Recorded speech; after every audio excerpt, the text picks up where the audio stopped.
All right, so it looks like we're tackling stress today. Sounds like it. Yeah. You've handed us a guide from the Mental Health Foundation Okay.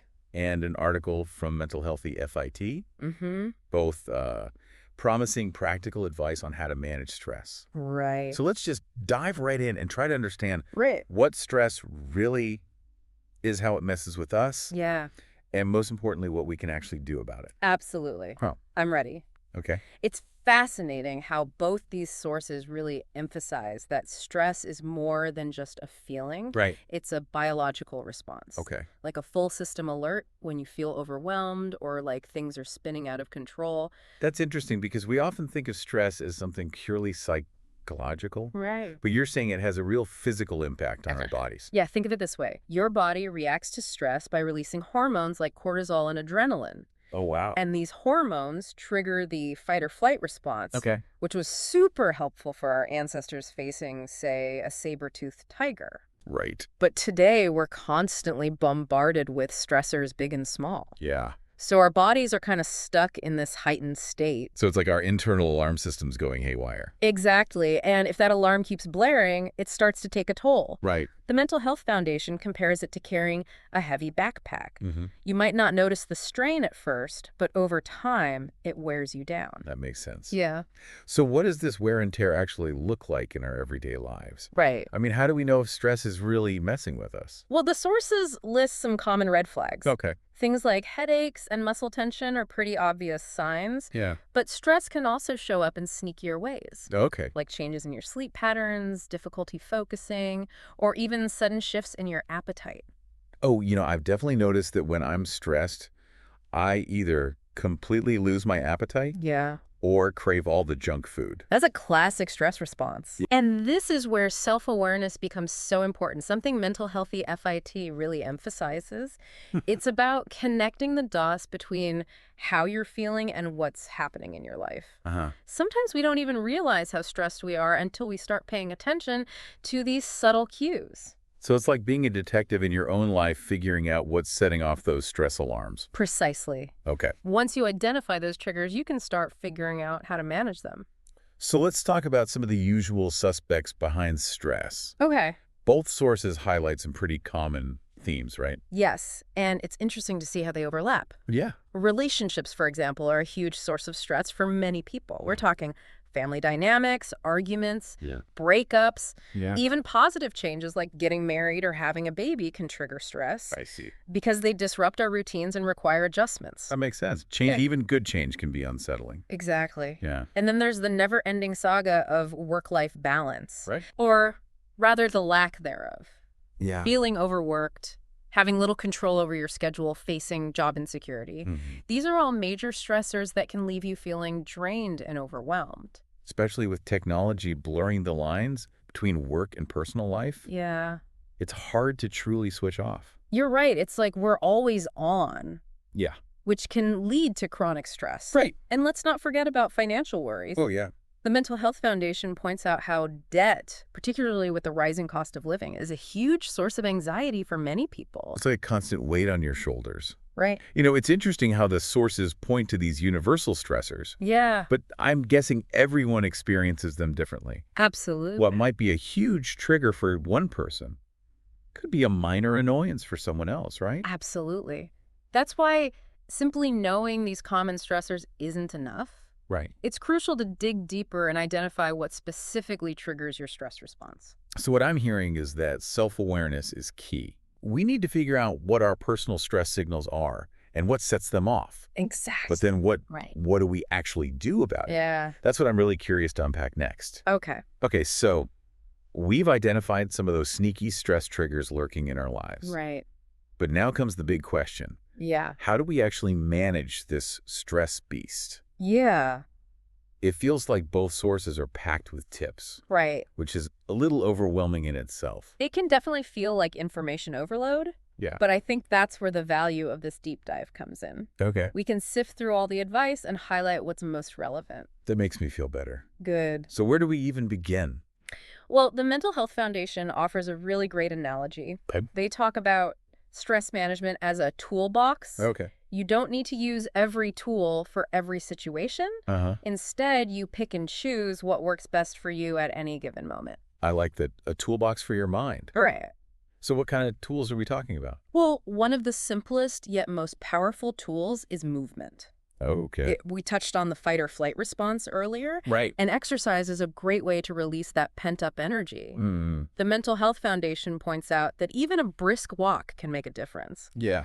because it helps clear your head and releases endorphins, Right. those feel-good chemicals that naturally combat stress. I know. I always feel better after a good workout, Yeah, even if it's just a quick yoga session at home. exactly. And speaking of feeling good, let's talk about sleep. Okay. The Mental Health Foundation is very clear. Okay. Lack of sleep amplifies stress, making it much harder to cope. Right. They emphasize establishing a regular sleep schedule Mm. and creating a calming bedtime routine Good. to signal to your body that it's time to wind down. You know, that's something I really struggle with. Mm-hmm. I tend to scroll through social media before bed, Right? which I know isn't helpful. That's a common trap. Yeah. The blue light emitted from our devices actually interferes with our sleep hormones. Oh, really? So maybe try swapping your phone for a book or listening to some calming music before bed. That's a good tip. Yeah. I'm definitely going to try that. Good. So we've got movement and sleep in our toolbox. Yes. What else? Well, both sources highlight the importance of nutrition. Okay. When you're stressed, your body needs extra nutrients to function properly. Right. The Mental Health Foundation recommends focusing on whole foods, Okay. like fruits, vegetables, whole grains, and lean protein. It's funny how when we're stressed, we often reach for the sugary processed foods, Yeah. which probably just make things worse. You're absolutely right. Those comfort foods might provide a temporary mood boost. Yeah. But they ultimately deplete your energy and leave you feeling sluggish. So it's like we're fueling our bodies to fight that stress beast Exactly. rather than feeding the beast itself. Right. Okay. What other tools can we add to our arsenal? Well, this one might surprise you, but both sources talk about the importance of self-compassion. Self-compassion. Yes. What does that even mean? It's about treating yourself with the same kindness and understanding that you would offer a close friend. Right. When we're stressed, we often fall into negative self-talk, Uh-huh. blaming ourselves or putting ourselves down. Yeah. But that just adds fuel to the fire. Right. Self-compassion is about recognizing that everyone makes mistakes, everyone struggles, Mm-hmm. and it's okay to be imperfect. I think that's a really powerful message. Yeah, We're often our own harshest critics, especially when we're feeling overwhelmed. exactly. And this is where mindfulness practices can be incredibly helpful. Okay. The Mental Health Foundation highlights techniques like meditation and deep breathing exercises as tools to calm your mind and reduce anxiety. Okay, so I have to admit, I've always been a bit skeptical about meditation. Mm-hmm. I always thought it was something only yogis or super Zen people could do. Yeah. But is it really something that anyone can benefit from? Absolutely. Meditation isn't about emptying your mind or achieving some sort of blissful state. Okay. It's simply about paying attention to the present moment without judgment. Mm-hmm. And the great thing is there are so many different types of meditation. So you Right. can find one that resonates with you. Okay. There are guided meditations, walking meditations, even mindful eating meditations. Wow. I had no idea. Yeah, It sounds like there are a lot more options than I realized. there are, and there are tons of apps and online resources available to guide you. That's good to know. Mental Healthy FIT seems to have a slightly different approach to managing stress. Okay. They focus more on making big life changes. Yes, their suggestions are a bit more radical, but for some people, they might be the key to breaking free from chronic stress. Okay. For example, if work is a major source of stress, they suggest considering entrepreneurship. So it's like taking control of your destiny rather than feeling trapped in a stressful job. Exactly. Of course, starting a business is a big decision and requires careful planning. Right. But for some, it can be a way to gain more autonomy and create a work life that's more aligned with their values and goals. And what about their suggestion to change your environment? Well, think about it. If your living space is cluttered, chaotic, or constantly reminding you of things that stress you out, it's going to be harder to relax and unwind. That makes sense. Mental Healthy FIT suggests that sometimes a change of scenery, Okay. whether it's moving to a new home or simply rearranging your furniture, Right. can make a big difference in how you feel. It's like hitting the refresh button on your surroundings. Exactly. Both of these sources offer a lot of practical advice, but it all seems to come back to that idea of self-awareness that we talked about earlier. Right. We need to understand our own stress triggers Yeah. and then choose the tools and techniques that resonate with us. You're exactly right. There's no one-size-fits-all approach to stress management. It's about finding what works for you and creating a personalized stress management plan. And I think it's important to remember that we don't have to go it alone. Absolutely. Both sources emphasize that if stress feels overwhelming, it's crucial to seek professional help. Absolutely. Talking to a therapist or counselor can provide you with personalized strategies and support. Okay. They can help you identify underlying issues contributing to your stress and equip you with tools to cope more effectively. Right. And remember, there are also resources like hotlines and support groups available, Okay. especially if you're feeling overwhelmed or in crisis. Yeah.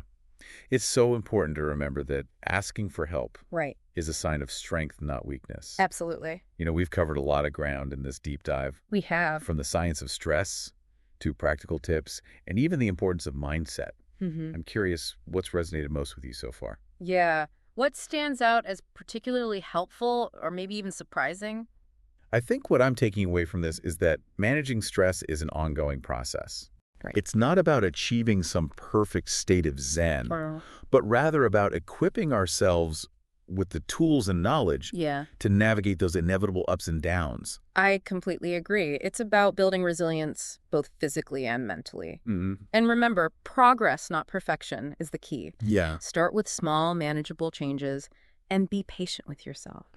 Speaking of mindset, both sources touch on this, Right. but it feels like there's so much more to explore here. Yeah. They talk about self-compassion and mindfulness, Right? but I'm wondering if there are other ways to shift our perspective on stress that can help us cope better.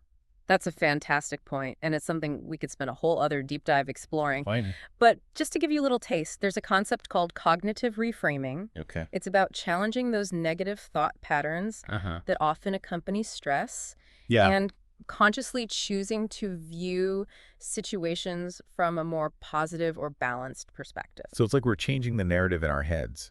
Exactly. And there's also something called stress inoculation training, Okay. which involves gradually exposing yourself to stressful situations in a controlled environment Right. to build up your coping mechanisms. It's like giving your mental immune system a workout. Those are some really intriguing ideas. Yeah. It sounds like there's a whole world of mindset strategies out there waiting to be explored. There is. And the more we understand about how our minds work, Yeah. the better equipped we are to manage stress effectively. Well, on that note, we'll leave you with this final thought to ponder.